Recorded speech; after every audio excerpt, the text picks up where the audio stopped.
Alright, so what we're going to do is I just got these two rifles back from Rifle Dynamics. They've had them for a little while now. I've been waiting on them to get done, waiting on some components and whatnot. But at any rate, they're done now, so we're going to take them out to the range and give them a whirl. But I want to show you something that I think on this rifle, or this setup I should say, that really is sort of unique and kind of worth looking at. Kind of helps bring the, I believe, helps bring the Kalashnikov into the 21st century. Full disclosure, I am an AK guy, or I have been an AK guy for a long time now.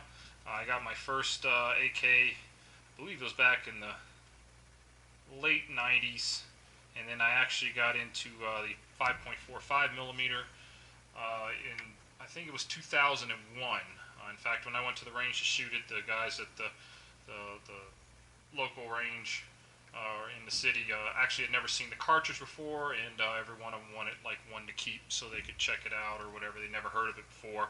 So I've been in AKs for a long time now, and I am a fan of the platform. That being said, in the last about I guess year and a half, maybe 2 years, I've grown closer to preferring the AR platform. The reason for that being, one, I have used the AR since about 2000 when I went into the service. I've used it since then, so I've been using the AR for the better part of over 15 years now, to include overseas. And I think overall, I believe it's a great platform. I never had any issues with it, and I believe it's actually a great platform. That being said, back after I had gotten out of the service, the AK was still, it wasn't cool to have an AK yet. It was kind of still the peasant's rifle at that time, and so they were quite affordable. And so I continued collecting them and shooting them and really enjoying them, and I really became a fan. So over the years, though, the prices on them have gone up, and in some cases the quality has actually gone down, depending on which manufacturer you're looking at. However, the AR, typically the prices have actually gone down while the quality has typically gone up. So the AR in the last 2 years or so has really sort of surpassed the AK for the value for the money. What you get in the AR fully set up is about the base price of a decent quality AK. Only you still have to add, optics mounts and other things like that. So at any rate, I thought, well, I had my couple AKs lying around. These are Arsenal, the SLR 104 FR and SLR 107 FR. The FR is the designation for the side folder. It's an excellent side folding stock. I do like the Arsenal rifles.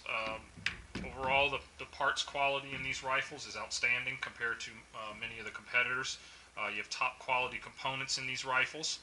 That being said, as they come from the factory, they're a little plain Jane. They're still the 1970s, well, I guess you say 1980s, but essentially 1970s design. They're the base after the AK74M, which, if I remember correctly, came into service in the mid-80s. And the only real significant difference was the 90-degree gas block and the polymer side-folding buttstock instead of the skeleton side-folding buttstock. But overall function, they were the same thing. So they come in pretty plain Jane, which is still a serviceable rifle, but I think that these modifications actually elevate the platform, and I'll get into those now. So what we've had done here is what's called a front-end conversion. This was done again by Rifle Dynamics. I believe there are other manufacturers out there that probably do it as well, but I know Rifle Dynamics, as far as I know, was the first that I saw really using what's called a bolt-on gas block.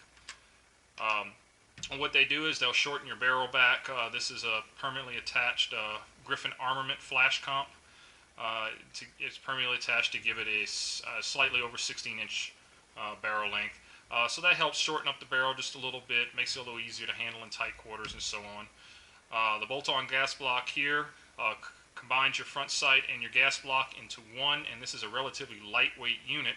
What that does is that removes Rifle Dynamics says about a pound. I'm not sure, I haven't weighed it, but it does remove a noticeable portion of the weight off of the front end of the rifle.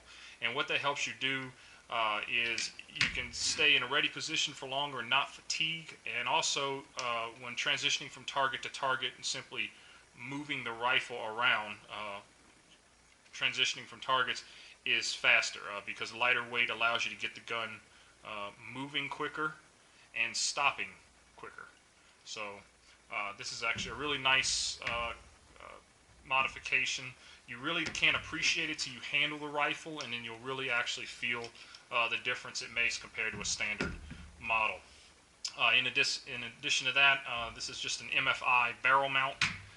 It's just a simple clamp-on Picatinny rail mount. I use this to mount lights on most of my weapons. Actually have this. It's relatively affordable. It works. It's nothing fancy, but it's just real simple. It allows me to add light to the gun. I use my index finger to activate my my light. I usually run an Inforce. I also have different Surefire type lights with tail caps and whatnot. But either way, I use my index finger to activate the light, so it makes it ambidextrous. I don't have any cables or anything. No need to change out hand guards or have overly bulky hand guards or anything. Just stock hand guards with this. And again, it's simple. I can have the same setup on pretty much all my rifles. This is actually a pretty unique feature. This is the KOP optics mount from SaberWorks, and what this does is replaces your rear sight block with it's its own integrated system, and it has sort of a dovetail mount. And this portion here, you can see is actually black. This is a 30mm optics ring with built-in rear sight. And this is made for 30mm optics, such as the Aimpoint Pro, which we have on these optics, or on these rifles. And this is actually a really interesting system. By removing that block and replacing it with a self-contained unit, you get an extremely durable and sturdy mounting setup, as well as not really adding any additional weight to the rifle, because you're taking off what it was essentially dead weight for, and putting on in its place. So you're not really adding any weight to the rifle. Interesting thing about this optic mount is that you can field strip the weapon. Pin pushes out, and this allows you to remove your gas tube. So if you're shooting corrosive ammo or whatnot, you can clean in here properly. But also you can actually just disassemble the weapon minus the gas tube without taking anything off. Simply popping off the cover, out can come your spring, your bolt carrier, and so on and so forth. So you don't have to actually take your optic off to do that, and that is important, or can be useful in the event that you get debris or anything like that inside your receiver, cause malfunction. You can actually pop your dust cover off on the fly and access the inside of the receiver, whether it be dumping out the debris, shell case, whatever the case might be, and continuing the fight without affecting anything. So that is a nice feature. In addition to that, what makes this actually really unique is it leaves your side rail mount unused.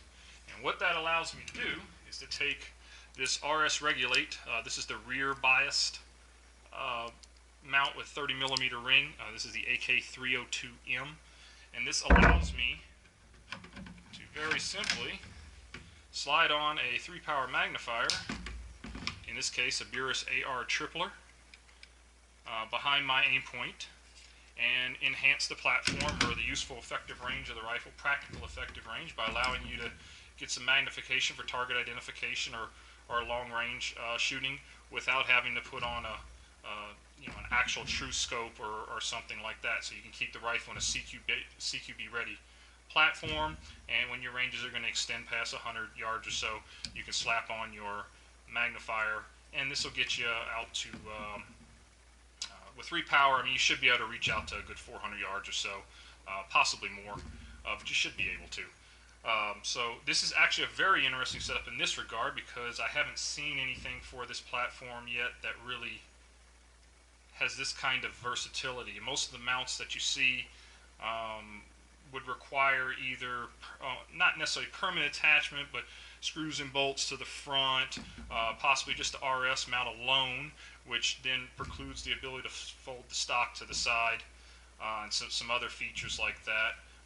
But this mounting system like this allows you to incorporate your 3-power magnifier with your standard Aimpoint, so when you have your rifle set up just for home defense or whatnot, you can have it in a simplistic mode, such as just a aim point, and then maybe if you're out in the wilderness and you anticipate the high probability of being able to shoot at much longer distance, you can slap on your magnifier.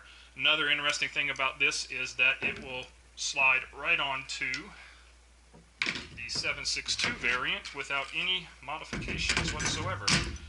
So, as you can see, we just slide it right on there, and it locks into place, and now we have the 7.62 set up in exactly the same way. And this allows me to run, I can choose whichever caliber I want depending on the situation or needs, and have the exact same setup, exact same manual of arms, everything the same, except now depending on what my needs are, whether it be ammo availability, market price, or whatever the case might be, we can then run the 7.62. Additionally, the finish done on these rifles is the Norrell's Moly resin, I believe it is called.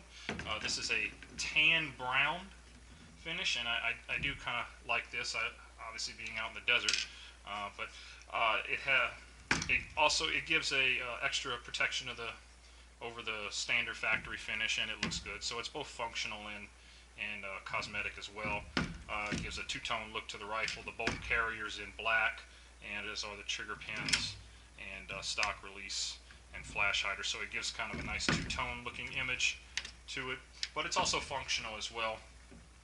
So I really do like this setup. I really think that this setup brings something to the table that the other setups don't, in that it cuts weight. It allows the rifle to be much more handy, much better handling rifle, more along the lines of the modern ARs where you're seeing slimline rails and other things that are actually much lighter weight now than they used to be years ago. This was always an area where the Kalashnikov kind of fell behind a little bit, and that you always had to bolt on extra items that in many cases became a little bulky. Not always, but it was common, or it would preclude the ability to completely field strip the weapon on the fly, or things of that nature, or fold your stock, or whatever the case. So this keeps the rifle very clean, very handy, very lightweight. I believe this only adds the tripler with the RS mouth. I believe it's about 10 ounces or so, roughly what it adds to the rifle. So it's a very, very nice setup. I'm really pleased with this overall. This has kind of brought me back into the, I think anyway, brought the Kalashnikov back up into contention with the modern M4 platforms. But you know, that's to each his own. But from a practical point of view, there's not going to be a lot of difference here. Also, I'm running the MOE AK pistol grips. I actually just transitioned these on all my AKs for the most part, except the classic type rifles, just because of the same pistol grip I run on my ARs, and the grip feels the same regardless of which platform I'm running. So simple in that. So anyway, we're going to take these out to the range and put them to work. We'll do a little CQB shooting. I'm going to try to hit the plate range for a little bit, and see about using the magnifier in conjunction with the aim point at longer distance, and see how all this runs. So let's get out there, and hopefully the wind won't be too terrible, although it sounds like it will be. Naturally it's going to be warm, but hopefully the camera will cooperate.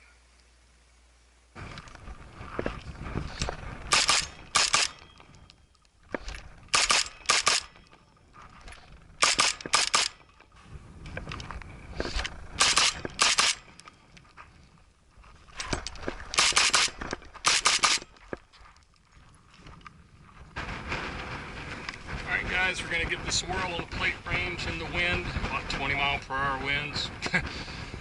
Doing some Kentucky windaging. This will be 200 meters, 545.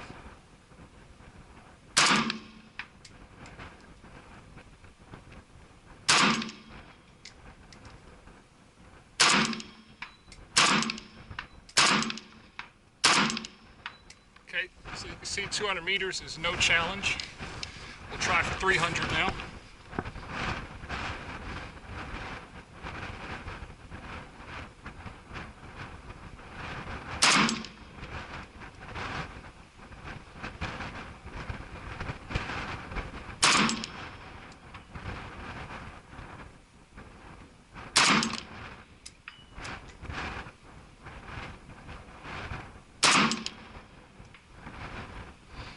We're nailing at 300.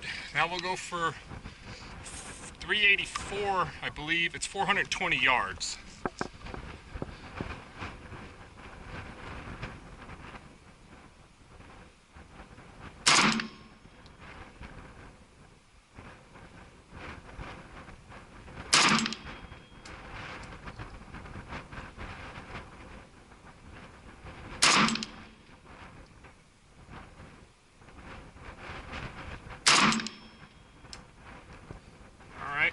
That's 3 in a row at 420 yards. Once we found out where to hold, no problem keeping them on there. The hard part, obviously, is dealing in this wind. And of course, I'll have to go out at distance. I'll probably do that another time and actually put this on paper and see exactly where my holds are. But that was 220 yards, 330 yards, and 420 yards. I believe that's a 12-inch plate at 200. 14 or 16 at 300 and the same at 420. So we're well within a torso all the way out to 420 yards. Alright guys, we're out of ammo now, so looks like that's going to be it for the day. The weather's didn't really cooperate all that well, as it never does in the summer, between the high winds and the extreme heat.